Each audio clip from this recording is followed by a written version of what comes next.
control. Gravity is all that I know. She's over me. She's over me. She comes with her hypnotic dance. She holds me here with only a glance. She's over me. She's over me.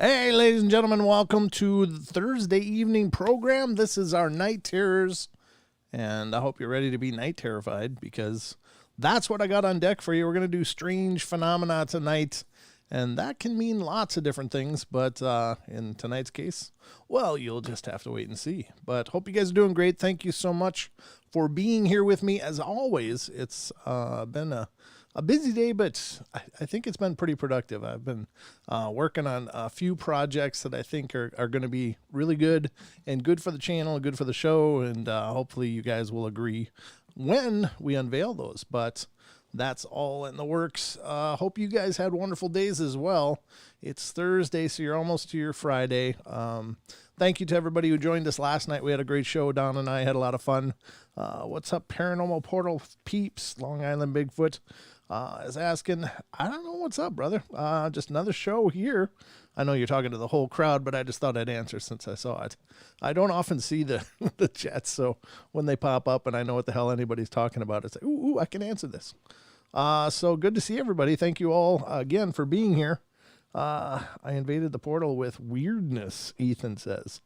Yeah, well, you know, we excel at weirdness here, Ethan, so you fit right in. If you're weird, you're our kind of people. So that's kind of the vibe we encourage here. So if you bring weirdness with you, you should be right at home. And thank you to everybody who's been spreading the word about the show, keeping the making it accessible to a lot of new listeners. We've been seeing a lot of new names popping up in the chat, and that's really exciting. It's really great to meet all of you new people out there that have just found us, and to hear your messages and comments that you've been leaving on the videos. I really appreciate it. It's a lot of fun to read the comments when they're so complimentary and so awesome. So thank you guys for that, because, you know, a lot of times you guys have been absolutely amazing, of course, but a lot of times it's like, you know, it can be frustrating to do a show because it's, you know, you always have these visions and these ideas, and it always feels like you're just, you know, pulling an anchor sometimes. But when you guys come in with those comments, it's like, it's kind of like having coffee in the morning. You know, you wake up and you're just kind of dragging your tail, and then you start the coffee. It's like, okay, you know, and then you feel like you can engage in the day. Well, that's what your comments are like for me. It's just these little capsules of motivation that you guys leave all over the comments, and I really appreciate it. It really means the world to me. Excuse me. The phone lines are working tonight, and if you want to call in, you got something paranormal to share, then by all means, please do so.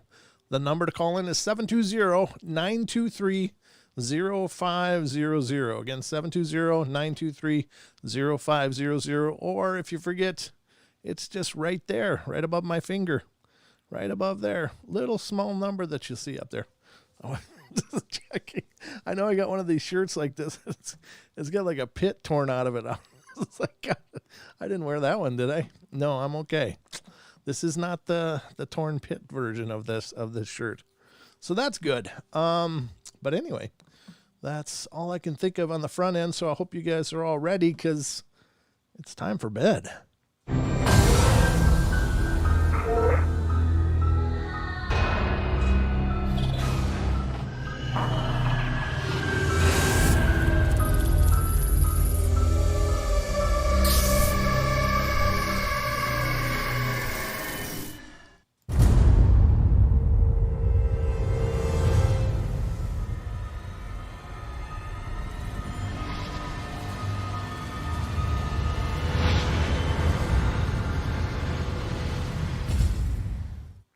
All right, folks, that is it. We are now officially underway. So thank you for being here. Quick round of applause for all you guys for being here. Thank you. Thank you so much. And really appreciate your involvement in the shows. All right, so let's get going here. Looks so cool, but this is a good one. I hope it's a good one. I don't know. You know, you know what I forgot to do? Now I know what I forgot to do. Hold on. I got to do one more thing because I was like all excited. I'm like, yeah, I'm really ready for the show. I'm in good shape. Got everything done. And then I realized what I forgot to do was open up one of the browsers that has our tabs that I need for the show. There it comes. See that bright flashing light? That's my other monitor lighting up with that thing. Yes, of course, restore it. I had to shut down a little bit earlier. I crashed my computer today. I couldn't believe it. This is a pretty good computer. I mean, it's a little dated now. When I first got it, it was really, really pretty cutting edge and pretty solid. But man, I crashed it today. I was doing some of the 3D CGI effects, and I was working with a one build, and I got it, and then I can't really explain what I did, but just suffice it to say that what I did was so extraordinarily huge, it actually crashed my computer, and I didn't realize it would be. And all of a sudden, I'm listening to a video in the background, and all of a sudden, the person's voice just drones in one tone. I was like, uh-oh. Then I realized I can't move my mouse, so I actually crashed my computer just a little bit ago. So I had to restart it. I kind of wear my heart on my sleeve, if you can't tell, in a lot of ways anyway. But the first thing we're going to get into tonight, since we're doing strange phenomena, I thought, well, if we really want to get into the strange and the weird and the out of this world stuff, we can go no further than mysteriousuniverse.org and look at our good friend Brent Swancer for his takes on some strange stuff. And I got this article from his archives, and this one should be pretty amazing. I haven't pre-read it, so it'll be awesome. But the article we're going to read is kind of goes along the lines of the missing 411, but not here in the States. It's actually mysterious vanishings in Japan. Now, Brent Swancer lives in Japan. He's from the U.S., but he lives over there in some capacity or other. But that's where his home is. So I found this really interesting because oftentimes we hear the missing 411 stuff, and we think, hey, that's a U.S.-Canada thing. Well, maybe not. Maybe it's a global thing. And I guess that stands to reason, right? People go missing all the time, all around the world. But, when you think of Japan, I know they still have wild places over there and stuff, but for the most part, it's kind of a smaller island country that's, where would they go? Well, if they disappear over there, there's something really weird. So let's see what he says in his article here, Mysterious Vanishings in Japan, Brent Swancer, October 31st of 2017. So he says, people have long had a habit of just up and vanishing, sometimes with bizarre clues left behind or tantalizing insights, but rarely with any real answers. These cases many come to us from all over the world, and they are equally mysterious no matter where they may come from. The island nation of Japan, too, has its share of strange disappearances that often defy all efforts to solve them. And here are some of the more bizarre and unsettling. On March 7th, 1989, 4-year-old Shinya Matsuoka returned home from a walk with her parents, siblings, and cousin. And at the time, all was well and everyone was in good spirits. Matsuoka's parents went in to bring her younger sister inside, and when they returned for Shinya, the girl was nowhere to be seen. It was particularly odd since the girl had been there alone for an estimated 40 seconds at the most. And so it's thought she couldn't have possibly wandered far. The family fanned out, calling her name, but there was no response, and no sign at all of where the girl had gone. Police soon arrived and did not have much more luck, scouring the area, finding no evidence at all of where she had gone. It was as if she had just blinked out of existence. In the coming days, a bizarre possible lead came in when Matsuoka's parents received a call from an unidentified person cryptically saying that the kindergarten needed a monetary payment, but there was no such thing scheduled, and the call was unable to actually be conclusively linked to either the kindergarten or the vanishing. The kindergarten itself claimed that no such calls were made by them. Matsuko was never again seen, totally stepping off the face of the earth in those 40 seconds and stirring up wide-ranging debate as to what happened to her. Perhaps one of the more prominent theories is that she was kidnapped by North Korean spies, but it is still unexplained how they could have gotten her so quickly, practically right under her parents' noses, and without her calling out for help or leaving behind any trace whatsoever. The strange case remains unsolved. If Matsuka was taken out by the North Koreans, it would not be particularly unusual in and of itself, and indeed during the 70s and 80s, there was a spate of many abductions of Japanese nationals by North Korea, with some other mysterious vanishings also being blamed on this phenomena. For instance, on June 12, 1978, a 22-year-old single mother named Yoko Taguchi went to drop her children off at a daycare center as usual before heading to her job. She would never make it to work, and when she did not arrive to pick up her kids after school, she was declared missing. Despite a massive search for the young woman, she was not found at the time, and her case became a well-publicized, unsolved mystery. For years, there was no new leads and no incoming information on the Taguchi vanishing. And Taguchi's children were taken in by relatives. At the time, it was suspected that Taguchi may have been abducted by North Korean spies, but there was no solid evidence that this was the case. Then in 1987, a North Korean spy by the name of Kim Hyun-hui was arrested and accused of being a mastermind of the bombing of the South Korean airliner Korean Air Flight 858, which killed 115 people.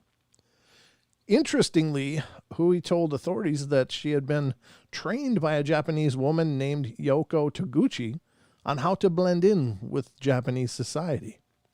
North Korea would later claim that Taguchi had died in a car accident in 1986, but they did not provide any evidence to back this up. And some other defectors said that the missing woman was alive as recently as 2000. It remains unclear just what happened to Taguchi or what her ultimate fate was. Wow. There was also a strange disappearance of a 52-year-old Yutaka Kume in 1977. Kume, who worked as a security guard at a city hall in Mitaka, was last seen on a beach in Ishikawa Prefecture on September 19, 1977. And it was strongly believed that he had been snatched by the North Koreans, possibly taken away on a boat, or that he had been even willingly defected. However, this has never been confirmed, and he's not been seen since. There's been no new information on what happened to Kume. He seems to just have vanished into thin air. One very weird disappearance in Japan likely has nothing to do with North Korean abductions, and rather has some spooky paranormal elements to it. In 1996, two high school girls went to explore an abandoned and supposedly haunted hotel and hot spring called Subono Spa. The pair were seen along their drive to the area, and they regularly updated their friends and family on where they were, but then they were just gone. Gone. When all correspondence stopped and they did not return, a search was launched, but trace of the missing youths and even their car, a black Subaru Vivio, couldn't be found. Police were convinced at the time that the pair had somehow lost control of their vehicle and driven off the road to fall into a ravine or a river, but intensive searches of such places along their route also turned up absolutely nothing. The case has been discussed a lot in Japanese outlets and featured on the True Crime Japan podcast. And there have been numerous people in Japan who have gone to snoop around the haunted hotel themselves to try and find out what happened to them. But the so-called psychic spot disappearance does not seem to be very well known in English publications, although there is an English language Reddit thread on the vanishing here. Oh, and there's an image right there. Huh. That's kind of a creepy place. Another mysterious vanishing occurred in June of 2001 and concerns the disappearance of an entire family. The whole odd story begins on June 4th, 2001, when a 52-year-old Junko Yamagami failed to show up for a business meeting and subsequently missed a flight to China for a business trip later that same day. Co-workers went to Yamagami's house, where she lived with her husband and mother-in-law, but no one was there, and the car was not in the driveway. Indeed, even the family dog Leo was nowhere to be seen. When police arrived, it was found that the house itself seemed just to be normal, and while the back door had been left unlocked, there appeared to be no sign of any forced entry. In the house, a light had been left on in the kitchen, but nothing seemed noticeably out of place. With the beds all neatly made up, no sign of anything really amiss, or any trace of a struggle, Yamagami's luggage, along with her passport and 150,000 yen in cash, were still there waiting for a business trip that she would never take. The only thing that seemed to be missing from the house were some sandals and pajamas, which was a little odd considering that of all of their shoes and other clothing were apparently just left behind. It appeared as if they had just gone out in their sandals and sleepwear and just never came back. Since Yamagami's 26-year-old daughter had been scheduled to go there for dinner the previous evening, they tried to contact her, but could not find her either, and she too seemed to have vanished without a trace. Since the family had no known enemies, no criminal ties, and seemed to be, for all appearances, normal, happy, and well-adjusted people, it was an utter enigma as to why they should all just simultaneously evaporate off the face of the earth, and there were absolutely no leads as to where they could have gone. The only thing that could be determined for sure was that the car had been there the previous evening, but was gone when the mailman came by the house at 4:30 a.m. Man, that's some mail. Comes at 4:30 a.m. That's some dedication right there. No one had any idea where they all went or why, and the case became ice cold. Oh, that's terrible. It would not be until 2007 that the case would finally be solved, when a car was discovered at the bottom of a lake and was found to contain the remains of all 4 of the missing people, as well as their dog, all securely strapped into their seatbelts. The bodies were examined, but the cause of death could not be determined, although it was assumed to be drowning. The clothes seemed to be the likely pajamas, although they were quite damaged from the elements, and it was uncertain, and there were no signs of a struggle within the vehicle nor any outward physical injuries. While this shocking discovery shed light on what might have ultimately happened to the family, it's still unknown just why they had all gone out in their car in their pajamas in the middle of the night without telling anyone, and where their final destination had been. Authorities have floated the theory that it could have been a group suicide, but there's little evidence that the family had any serious issues that would have led them down that dark path. Another idea is that the husband, Masahiro Yamagami, may have been intentionally planning to kill his whole family by luring them out in the car and then driving them into the lake. But again, there's no evidence to really support this. Another idea is that perhaps they were on the run from somebody, but who? No one has the slightest idea. The case of the mysterious vanishing and deaths of the Yamagami family has never been solved. Perhaps one of the most high-profile and baffling vanishings in recent memory in Japan is the puzzling case of 5-year-old Yuki Onishi. April 29th, 2005 was a national holiday in Japan, Greenery Day, and little Yuki was out with her mother and younger sister picking bamboo shoots in Kanagawa, Prefecture's Goshikidai Forest. The day was clear and sunny, and there were many other people out in the area on this lovely day. Many of them also gathered bamboo shoots. At about 1:30 p.m., Yuki found her first bamboo shoot and gave it to her mother to keep while she excitedly went off to get more near a group of other diggers. This would be the last time anyone ever saw her again. Aww. After around 20 minutes had passed, Yuki's mother went to get her daughter, but the girl was nowhere to be seen. Other people in the area remembered seeing her looking for bamboo shoots, but no one could really recall when she had last been seen or if she had wandered off into the forest or not. The mother and some other people went off to look for the girl, but no trace was found, and calling out her name received no responses. The police were soon notified, but even they were unable to figure out where Yuki had gone, prompting them to bring in police tracker dogs to try and find her. This is where things get a little bit weird. Every single one of the 5 dogs followed the girl's scent to stop in their tracks at the exact same spot in the forest, after which the trail seemed to just stop, as if Yuki had just faded away into nothingness right there. The search would expand to include over 3,000 law enforcement personnel and volunteers meticulously scouring every inch of the area for miles around, but not so much as a footprint or scrap of clothing could ever be found anywhere. Even a nearby pond was dredged up just in case she had fallen in, but there was no body there. The only possible lead that could be gained were some people who claimed that they had seen an unidentified man walking around the area with a dark sack, perhaps big enough to stuff a young girl into, but without a detailed description. This could have been anyone, and since many people were out collecting bamboo shoots, the sack could have been for that purpose, making the tip ultimately useless.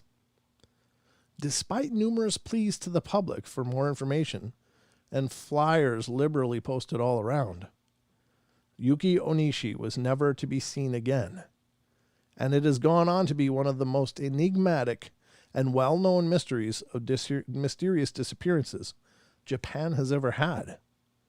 Why did she get off to in such a short, or where did she get off to in such a short span of time and in full view of so many witnesses?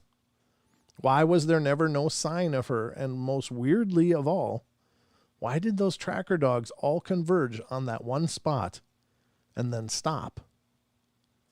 No one knows. It's unclear if any of these mysteries will ever be solved, and these just add to the pile of cold cases and baffling vanishings that seem to occur in every corner of the world. As safe as Japan may be viewed by many, it's not above such strange mysteries, and people have managed to step off the face of the earth here as well. What became of these people, and is there any way for us to ever peer into these enigmas? For now, they remain more curious accounts of people who have seemingly ceased to exist. Wow. That's, I didn't know that North Korean spies were abducting Japanese people, but I guess if they want to infiltrate Japan, that's probably the best way to learn about it. But it apparently is a pretty, I don't know if you'd say a well-known phenomena, but it appears to have happened that North Korean spies would come and just grab people and run off. You don't know. I mean, the curious part is the children. I don't know that. Why would a North Korean spy grab a little infant or a toddler? I mean, really, it's not going to have any information that's valuable. It's going to be more of a liability than anything. It's not like they can, break the kid or bring them back and just reinsert them like, hey, nobody knew she was gone. Now she's programmed to do our bidding, whatever the case is. So it's kind of a weird thought, but if it's, if it is somehow related to the spy rings, that would be really peculiar.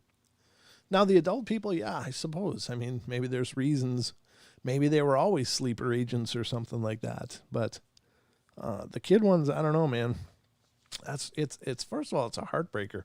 Sorry, my eyes bugging me. It's a heartbreaker when children get missing because, it's just the whole innocence. You got to protect that innocence at all cost, in my opinion. That's so important. And when, you think of a child stepping off and just disappearing, I mean, I don't know I know all of you guys out there understand, but it's like the thing you want to do most is just protect them. It's like, oh, couldn't somebody find them, see them, and be there for them? But these disappearances are really weird.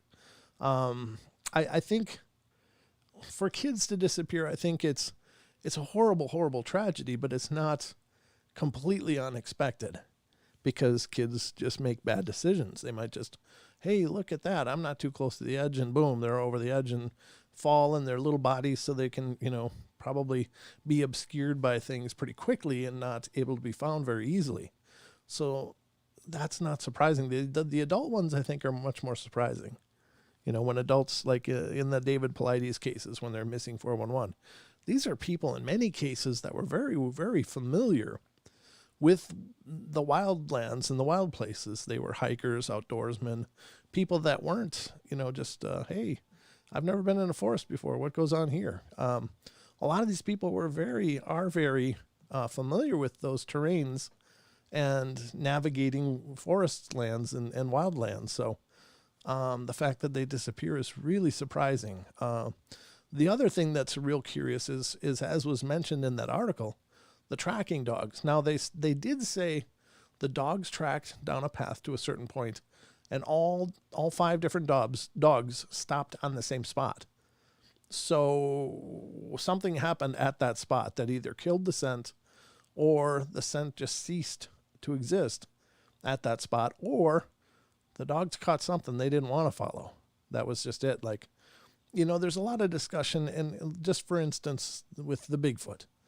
Bigfoot, whatever version of that lives in Japan. I'm pretty sure there probably is some version of it over there. But whatever it is, there's a long, long history between dogs doing weird things, and even to the point of going absolutely submissive. Even trained attack dogs just cowering in fear, just knowing one of the Bigfoot or some such creature is around. It's like they must have a genetic memory of these things somewhere that says, no, that smell is bad, and that means death. Because a dog will die for you. A dog would throw itself into a burning building to pull you out. I mean, they're just these heroically dedicated companions, but something about the smell or the scent or the sound of a Sasquatch, and they will just break all normal behaviors and go absolutely stupid. Like, I've heard stories of a man had several like German Shepherd Rottweilers and mixed as well, and they were very aggressive dogs, and he liked his dogs to be very much guard dogs. And he said he knew something was wrong when suddenly his dogs were nowhere to be found, and he could hear something outside, and he looked around his house like, where are you? And found all of the dogs huddled up, trembling under the bed in the bedroom. Now this is behavior he never observed before. So could that be the hit that these tracking dogs hit in Japan? Could they have hit a scent like that? That's just like a genetic memory. Like, nope. Okay, I'm done. And it's hard to know. I mean, it's purely speculation, but is it possible? Well, maybe. There does seem to be, not only that long history of dogs doing weird things, but they will not engage. David Paulides many times talks of dogs that refuse to track. They refuse. They just go submissive and lay down. They won't even start because they already caught that scent there. So maybe that's part of it. But, nobody can know. All we can do is throw ideas at this stuff because we just don't know. We just don't know. But it's scary, scary stuff. Whatever is going on out there, folks, people are just disappearing. And it's again, people that should know better it's not just stupid accidents. People that, and then to be found, as in the David Paulides cases, to be found sometimes mountain ranges away, like after the person would have had to cross, climb and hike up these rocky, horrible mountains and down, into treacherous terrain, and then to be found somewhere on an opposite ridge that shouldn't have been possible. And most often it would be physically impossible for the person to have done it. And oftentimes without their boots, because like one of the things they seem to find often is shoes and boots. And that almost seems intelligent though, right? So if you think about, if you wanted to keep someone from running off, what's the first thing you do is you remove their protective covering of their feet. People are not accustomed to barefooting through sticks and rocks and rough terrain. It would brutalize the hell out of their feet. They wouldn't get far. And so you remove boots. Well, in many cases, they're finding people's boots just sitting nicely together after having been removed. So I don't know. Sometimes there seems to be an intelligence. Sometimes it just seems like weird phenomena. Is it just a dilation of those weird natural portals that may or may not exist? Just sucking them into a different dimension. Maybe. I don't know, man. That's some weird stuff, though. But whatever it is, it's going on. It's happening out there, folks. And I know it's creepy. Believe me, I know. I mean, I know insofar as I'm familiar with the stories, with the claims. I've listened to David Paulides many times as he's been interviewed talking about these things. And I don't know. It really makes you it makes you pretty uncomfortable, actually, to think about. But those claims are out there, folks. They are out there. Oh, very cool. Okay. Just got a message from Mr. Dean Harrison. It's always good to hear from Dean. He was a guest on our show, Australia Yowie Research. He was a lot of fun. If you haven't caught those episodes, go back in the archives and check out the Dean Harrison Enters the Portal episodes and Dean Harrison Returns to the Portal. He was on twice, and we had great talks both times. Hell of a storyteller. And so I've got a couple of things that I wanted to go over with you as well. I didn't know that article would go quite that fast, but it did go faster than I wanted. However, this is something that's a strange phenomena too, and it fits into what we're talking about, and it fits into the discussion about Australia. So let's get into this. Now, I think there's many places, not only in the U.S., but around the world, that are reporting these big cats. Now, some of these places, like the U.K., it's often believed that they do have big cats there, but that's probably a result of people's exotic pets. And in the 70s, the government said, no, you can't have exotic pets here. There has to be very special licenses and restrictions to that. And so all these well-to-do people just kind of, I don't know, they must have went, go be free, live freely. I free you. And so they let these cats out, and people are sighting these big cats in the UK.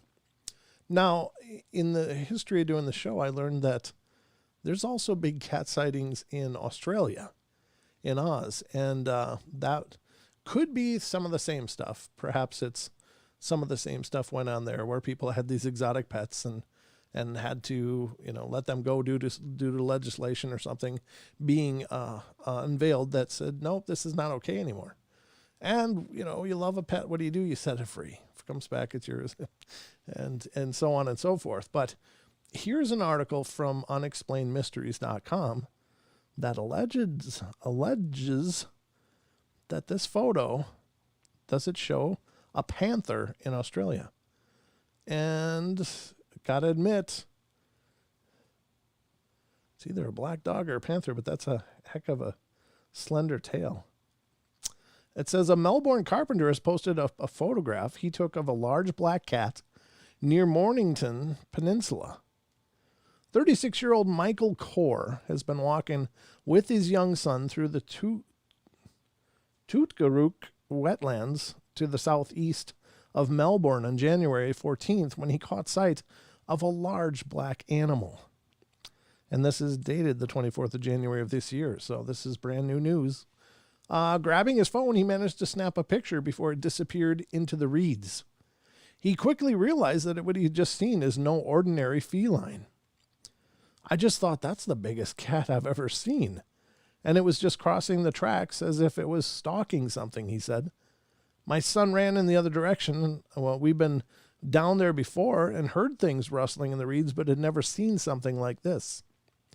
I know feral cats get big, but it possibly could have been something else, as there are stories that go way back about panthers in the wilds of Australia left from traveling circus and also from World War II. And that's what John mentioned on the podcast when he was on there, talking about big cats as well. John, the guest of the most recent podcast, It Came Crashing Through the Brush at Me.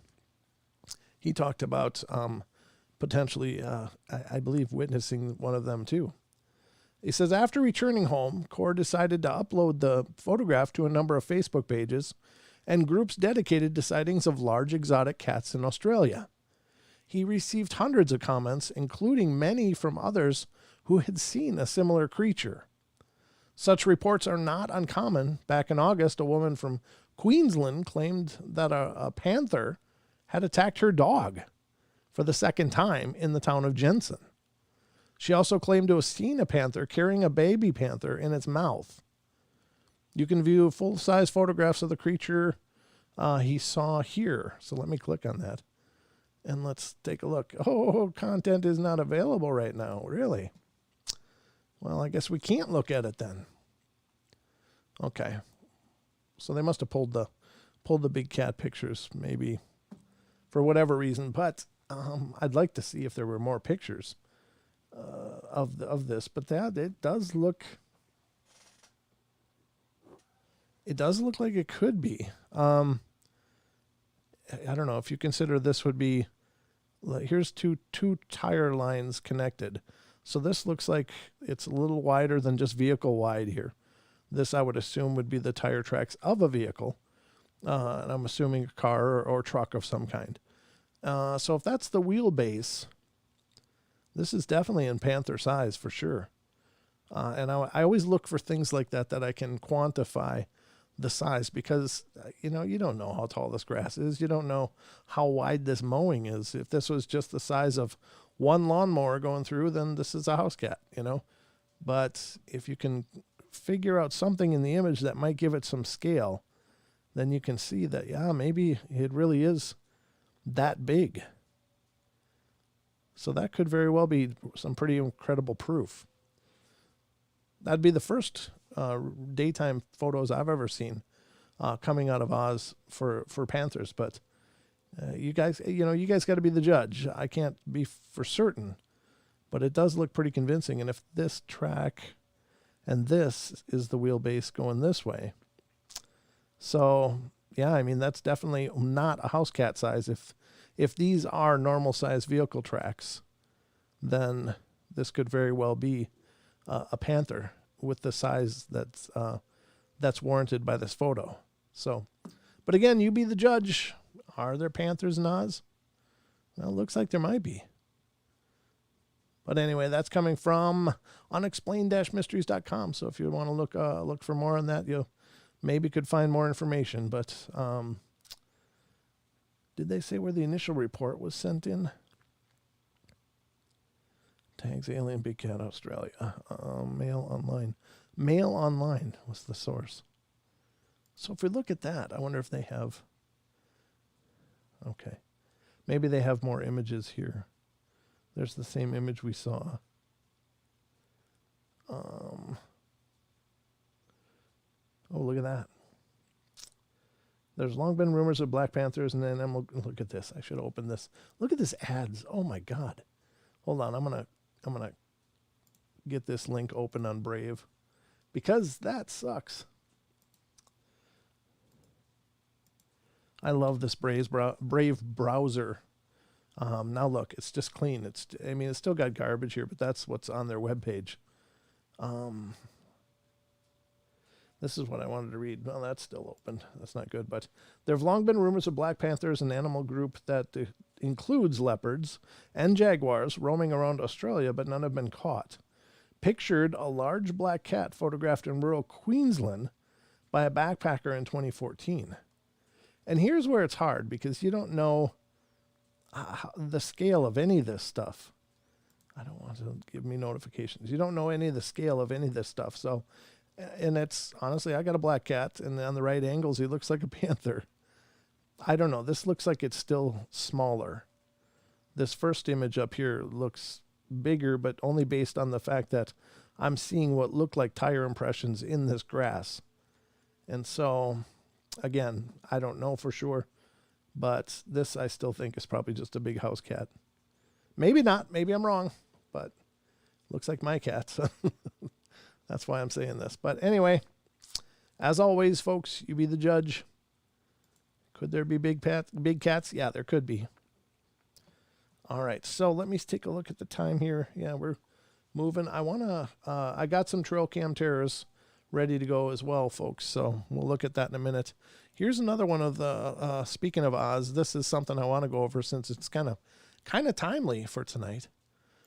Since we just talked about Oz and we're talking about strange creatures that may well exist in Oz. This guy, I think this person's wrong because I think they're still very much out there, but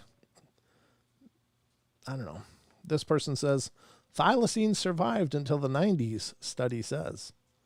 This is posted on the 31st of January, 2021. Now, I guess they're not taking into account the woman that just saw a mother and two cubs just recently, but it says a new study has suggested that the Tasmanian tiger may have survived all the way up until relatively recently. One of the best known recent examples of a species wiped out by human hunting practices, the thylacine was a distinctive carnivorous marsupial native to Australia, Tasmania, and New Guinea. Sporadic reports of alleged thylacines in the wild, however, have continued even to the present day. But could the species still be out there, or is their survival almost 100 years after their official extinction all the way back in the 1930s a little more than just wishful thinking at this point? According to a recently published study, the Tasmanian tiger probably didn't die out in the first half of the 20th century, as is commonly believed, but instead managed to hold on against all odds until the 90s, or possibly even until the early 2000s before finally succumbing to extinction. Well, I wonder why then? Why couldn't they still be alive? They're saying they went extinct in the 30s, but wait, they could have been here till the 90s or even the early 2000s. Well, then why then? Well, let's see what it says. Maybe it says, the findings contradict the official picture and suggest that thylacines were roaming around relatively recently at a time when it was generally believed that they were long gone. The study involved 3-year analysis of more than 1,200 sightings of Tasmanian tigers and concluded that there is still a slim chance that the species could still be out there today. Boom. Like the dodo, the passenger pigeon before it, the thylacine has become an iconic symbol of human-caused extinction, the study authors wrote. Even today, reports of the thylacine's possible ongoing survival in remote regions of Tasmania are newsworthy and continue to capture the public's imagination, with more debate over whether the extinction event has yet occurred, and if so, when. We show using a unique and robust spatiotemporal mapping, okay, and modeling approach underpinned by the world's first sightings database from 1910 to present day, that the thylacine likely persisted until the late 20th century, with some possibility of ongoing survival. Well, given the fact that people are still seeing them, I don't know why that's hard for some people to accept. I don't know why that's not evidence in and of itself. I mean, obviously they've learned to be much more skittish around people than ever before, but the point being, if people saw them, I mean, there can't be anything else that looks like this out there, especially in Oz, where it's like you got kangaroos, you got koalas, and they've got plenty of fauna there. Don't get me wrong, but there's not anything else wild that would look anything like this, I don't think. Unless a kangaroo, as people are possibly thinking that. But even though this may be a marsupial, it doesn't look like a kangaroo. I don't know. That's very strange. I think they're still out there, folks. I really do, because as I've said, we've had longtime listeners to the show call in, and like Ken Rotman, one of our listeners, called in and said he saw one near where he was living, in his niece's place, and then. Dean Harrison, during our interview with him, he was researching Yowie over in, I think by the Blue Mountains, but I'm not sure if that's correct. But he was trying to get staked out, and it's hilarious. If you haven't heard the episode, you got to hear it. But he's sitting there, and he's getting in position to surprise this Bigfoot on a known trackway that it always takes every night. And he said he kept getting bothered by this dog or something that was just there. Looked like a weird dog, but he couldn't, he kept trying to shoo it away and shoo it away. And then I think he got his flashlight out and flashed it quick and saw it, and then didn't think much about it. Just thought, that's the weird looking dog.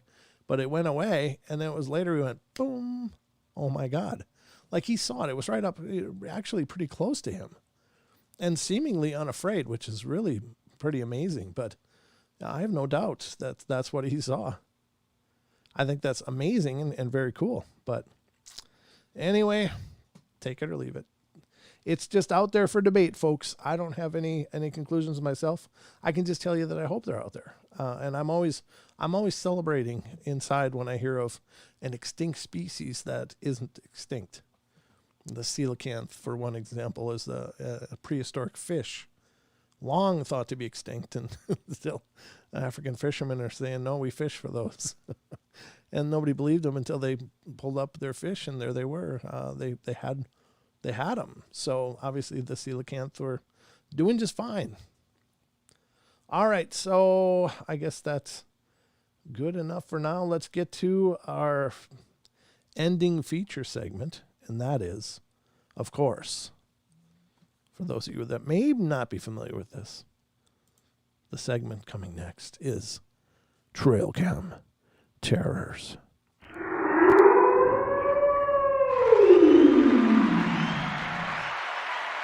All right. Trail Cam Terrors, folks. These are a showcase that we're doing on the Night Terrors episodes of these strange images. And I can't really vouch for any of the authenticity on any of these. I'm just presenting them as I'm finding them. I will tell you that where I find them, they're represented as factual or valid. Are they really? I can't tell you. I don't know. Photo editing is incredible, and there are some very talented people, but it is what it is. All I can do is just show you what I found. And this one, I didn't have any backstory. I couldn't find any backstory on it or anything credible that I could bring to you about it. But I've seen this one for years. It's been around for quite a while. It's horrible, and I hope to God it's a fake, because well, you'll see why. Walking Dead, anyone? This is a trail cam image. It's been around for a long time now. It's not. There's higher res versions out there that I've seen, but I couldn't find a bigger one to include on the tile. But I will tell you that these are actually ribs poking through the skin. The eyes do glow, and that's not normal in night vision for people's eyes to glow, as I understand it. Maybe it is. Maybe I'm absolutely wrong, but this is a creepy photo. And I don't want there to be zombies out there, and I don't know where it was taken. I don't know the background of it at all, but it was apparently captured at 1:02 a.m., which is all kinds of wrong anyway, on October 11th or November 10th, whichever you prefer. I'm not sure where it was, but if it was Europe, it's November 10th. If it was in the U.S., it was October 11th. 2012. So it's been around for just going on almost 10 years now. 9 anyway, but it's a creepy image. And again, could it be spectral? Sure. It could be spirits. Now, there's a story, and it was on like My Ghost Story or what was it, Monsters and Mysteries in America or something. And it was a story of this guy. He and his wife or long-term girlfriend were kind of over the road trucking, and they did it like a team. And they were somewhere in the south, and they were parked off the beaten path in this area that has a lake, and it was kind of almost like a camping ground, but it wasn't really. It was more like right next to like Gettysburg or somewhere, but it was a wooded area. And they were sitting there, and they were camped, and suddenly they started hearing these weird noises, and they, they had a big rig, so they had the sleeper in the truck and stuff, and they'd hear these noises all around, but they never really saw anything. And then they ended up just packing it up and deciding, well, it's kind of creepy. Let's just get some sleep. So they got into the truck, locked the doors, and of crawled in the cab and started sleeping, and then they started hearing noises. And they couldn't, it was like banging noises on the truck, and moans and groans and all this strangeness. And they were like, what's going on? And long story short, I guess the guy kind of pops out of the camper of the semi-truck, turns on the lights, and there around their truck, surrounding the truck, are all these decomposed zombie-looking beings dressed in what looked like Confederate clothing from the Civil War. This is a group of incredibly agitated and spirits that are not at rest. I don't know. But they were hitting the truck and grabbing on the truck, kind of like The Walking Dead is the way it looked as the explanation was happening on the show. But not only were they there, but everywhere they touched, there was like this slimy, putrid liquid, like they were, the rotting corpse kind of stuff. And so they freaked out. They got the truck started and got the hell out of there. Now, they drove to town. And the interesting part of the story, if this is true, and this is what they claimed, is that they got to town and got to like a gas station, got out and looked at their truck. The truck is still covered in this putrefied soup with handprints and drag marks all over the vehicle, as if they were actually manifest and left I don't know, some kind of material behind. And it's horrible. So they of course had to wash the truck up and scrub it and clean it up and all that. But this was their story. This is what they claimed to have experienced. Now, when I see this trail cam image, boom, it brings me right to what would that look like? Well, it'd look a hell of a lot like this. And I don't care who you are. If you look out of your vehicle and you're sleeping in a wild spot and you saw that, I don't believe there's a man alive that would just man up and go, hey, it'd be get the hell out of Dodge time for everybody, I think. I don't know. But that is horribly creepy. I hope it's a fake. If it's not, then, camp at your own risk. That's all I'm going to say. That is, according to reports, sometimes some ghosts, apparitions look zombie-ish. Yeah, you're absolutely right. It's not the first report I've heard of that, and that's a good point. Thank you, Android. But the curious thing is that not only did they look zombie-ish, but they actually left material from where they were grabbing onto this truck. Like there's just, it's just horrible. I wouldn't even want to smell that. I don't want to know what that smells like. I don't want to know what it looks like. The one thing I don't like of all of the monster lore and stuff is zombies. That one it's just always creepy to me. It's just a horrible, horrible thing. And I think that goes way back to Night of the Living Dead when I saw the black and white one way back when I was younger. And it's just like, they're walking through the graveyard and there comes grandma trying to eat you. It's like, I just never got rid of that. I don't like it. Don't like it at all. So there you go, folks. I think that's the show for tonight. I hope you guys enjoyed it. Thank you so much for being here with me as we go through the Paranormal Portal.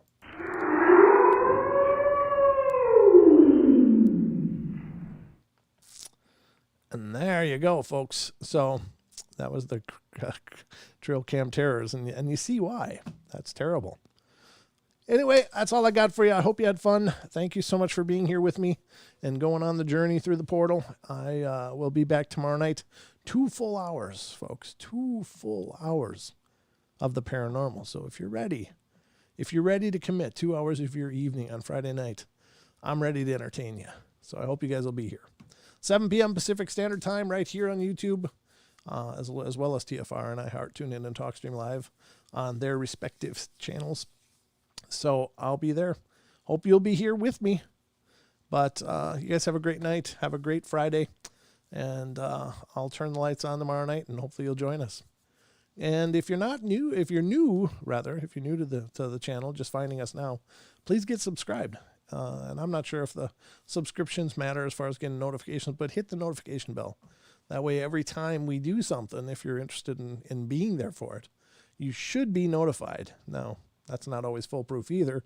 I've talked to a lot of listeners that have had their bell unrung somehow, and they don't know how. But anyway, the idea is that you gotta, if you're interested in being a part of the portal, That's the best way to do it. Follow us on Facebook, facebook.com/Paranormal Portal Radio.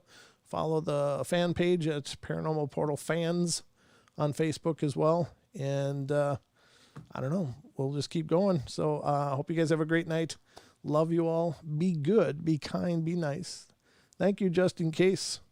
Says, thanks. Great show, thanks. Keep safe, all you lovely nerds. See ya, blessings. Blessings to you too, man. Thank you. Brent, everything become colored after 1966. Yeah. Well, that's true. The world was colored. Just the movies weren't. Yeah, I know. But it was Night of the Living Dead. I saw the original black and white, and that was just horribly creepy. Black and white actually made that scarier, I think, for me. But love you all. Be good, be kind, be nice. Take care of each other. Help each other out. Find the magic in every day, and remember to laugh as much as you can. I'll be back tomorrow night. I hope you'll be here with me. And tomorrow's Bring a Friend night, so bring a friend. All right. Love you guys. Take care.